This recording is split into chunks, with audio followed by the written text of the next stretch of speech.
Kanchan Raj Muzaffarpur. Recording studio Mandavi music world. होनावा पमनवा न लागौ कके वीडियो कॉलवा नुगे मिले लाई हाना। होनावा पमनवा न लागौ कके वीडियो कॉलवा नुगे मिले लाई हाना। कि गया हाइया सकुलवा नुगे मिले लाई है ना। कि मनपुर हाइया सकुलवा नुगे मिले लाई है ना। कि गया हाइया सकुलवा नुगे मिले लाई है ना। गया हाइया सकुलवा नुगे मिले लाई है ना।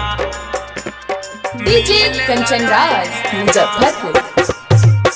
प्यारा में पागल तोहर हाकौल भरवा नुगे मिले लाई हाना।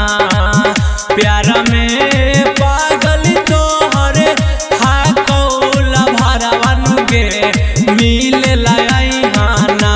कि गया हाइया सकुलवा नुगे मिले लाई है ना। कि मनपुर हाइया सकुलवा नुगे मिले लाई है ना। कि गया हाइया सकुलवा नुगे मिले लाई है ना।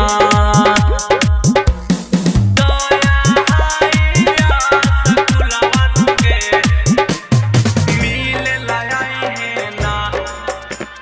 डीजे कंचन राज मुजफ्फरपुर। दीपक दिलवा लक दिलवा नहीं है दुखाई हाना। कि मिले लाई है ना। चंदन के लक दिलवा नहीं है दुखाई है ना। कि मिले लाई है ना। कि गया हाइया सकुलवा नुगे मिले लाई है ना। कि मनपुर हाइया सकुलवा नुगे मिले